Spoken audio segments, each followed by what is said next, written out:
Another day, another box score watching day, episode whatever number of 16. There were two NBA games yesterday, so we don't have that much to talk about except my Warriors once again lost, so I will want to talk about them a lot.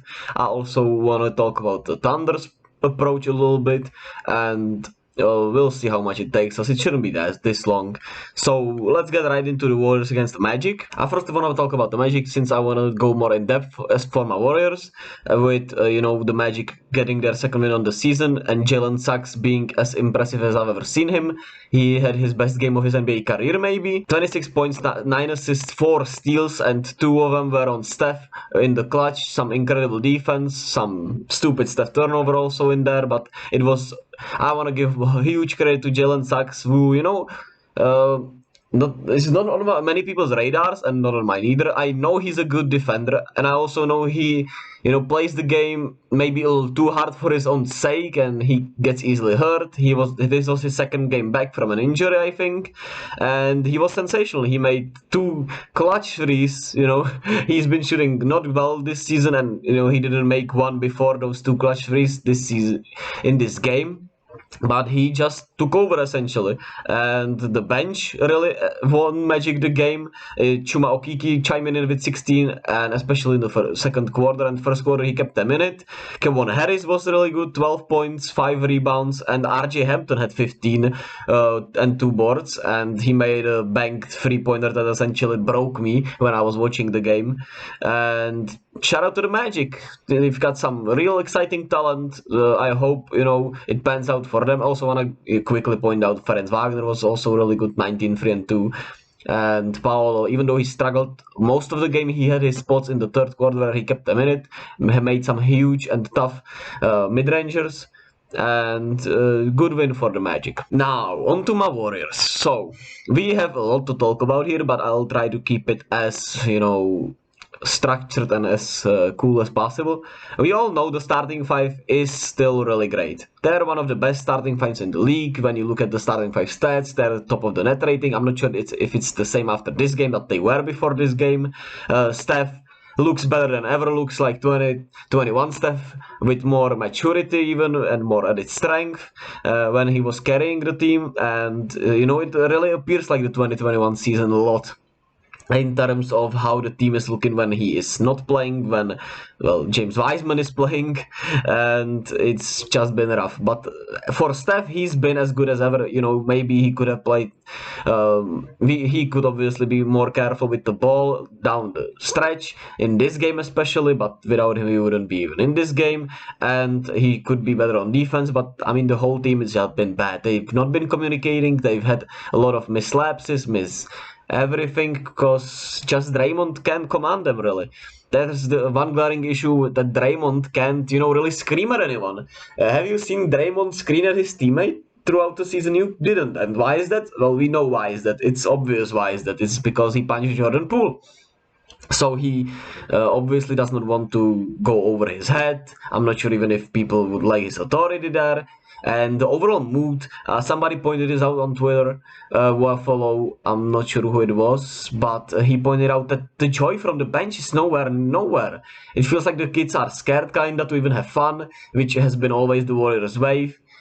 Have fun basketball, joy in buckets, strength in numbers, whatever the hell all these slogans were. But there's just not that much joy, and the bench looks joyless. It looks just disjointed, disheartened. So there's been all these types of issues going on that are some repercussions from the punch also. Jordan Poole also had some struggles today. I feel like it has to be because he was called for those carries against the Heat, and he's still been, he was a lot more passive with his dribbling and a lot more.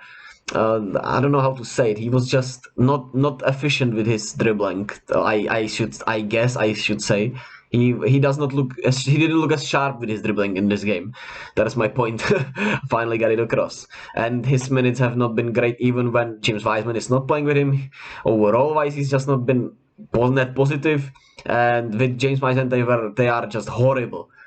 James Wiseman looks like he needs G League. He needs some type of something. There was this play when Steph They were calling the horn swings. Joe Wyrie on Twitter pointed this out, and he's one of the best analysts, especially when it comes to the Warriors. So check him out on Twitter. I'll link his Twitter down below. And his attitude was, he's barely set the pick. It feels like he's setting the pick with the intention to get the ball. And he's essentially not setting the pick then. So it's like, why are you even setting the pick? It's just disheartening. He was frustrated that Steph didn't pass him the ball. I will have the clip in here, hopefully. It's just a messy stuff right there. And he needs to be sent down to the G League. I don't understand how he's playing and Jonathan Kuminga is not, even though I know Jonathan Kuminga has attitude issues or everything you want to say about him, but he fits the system more. And that's the other thing. James Wiseman, when you look at him stylistically, never fits the Warriors scheme or system, no matter what he does. He's not a great defender. He has the shooting touch, but, well, he does not do anything else well right now. He does not rebound well, he doesn't protect the paint well, he does not defend well, he does not run even well, he does not even catch well. So only thing he has is his shooting touch. When he catches the ball, which is not always, his shooting touch is really good around the rim. But how does that fit into the Warriors system? There's never been player needed like this, not wanted even like this. It brings down Jermichael Green's minutes also when he, I feel like he's been solid overall, but when he plays with Wiseman, it just sucks. These lineups makes no sense. And Steve Kerr said there will be adjustments after this game. So we'll see if there are, and how many are there. Will it mean Moses Moody will play more? Most of the minutes from the rookies. Jonathan Kuminga will get running with the starters. I don't know. I don't know what it is, but Steve Kerr says it will come. We'll see if it happens tonight against New Orleans. I don't know if the starters will be playing since it's a back-to-back, and I don't think they should. What's the difference between 3-6 and 3-7? So these are the most glaring issues. We don't know if they could also be missing Mike Brown for the season, as he was the defensive coach and he brought something about defense for them. Now they have Ken Atkinson and Jama Malahelela who are more of an offensive and developmental coach, so maybe they don't bring much fire into the defense. Would Draymond also maybe bring? I don't know. It can be a lot of things, but these are my honest thoughts, how I feel about him. I want to give shout out to Clay. Offensively, he was much better today, even though he always shoots too much. And, well, his off-ball defense continues to be a real struggle also. I want to point that out. His off-ball defense has been some of the worst defense I've seen in a long time, which was one of his biggest strengths.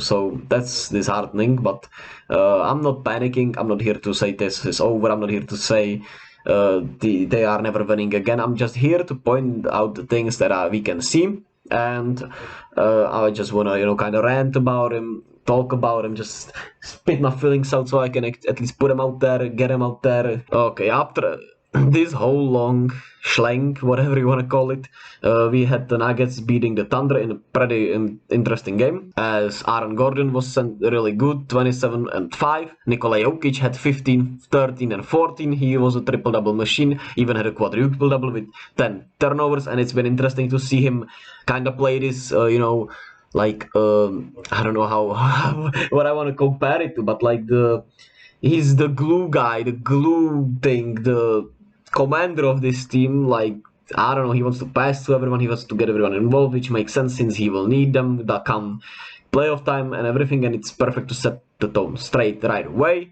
And Jamal Murray had his best game. He was sensational in the fourth quarter. He had 12 points in the fourth quarter, had an explosive dunk. He looks better every game, which is great to see. I'm happy for him. Kentavious Caldwell-Pope continues to shoot really well. Bruce Brown continues to be one of the best additions, and I was high on that addition from the start. 15, 5, and 9, and I had him on my bench on fantasy, and I'm still mad at that. So good win for the Nuggets. They are getting more into the groove of things. Obviously, their defense is nowhere near you want it to be, but they're making positive strides, I feel like. And as for OKC, well, Lou Dort had 19 points. He's still been struggling with his three-pointers. Josh Giddey had one of his better games, 16, 1, and 5, even though he had 5 turnovers.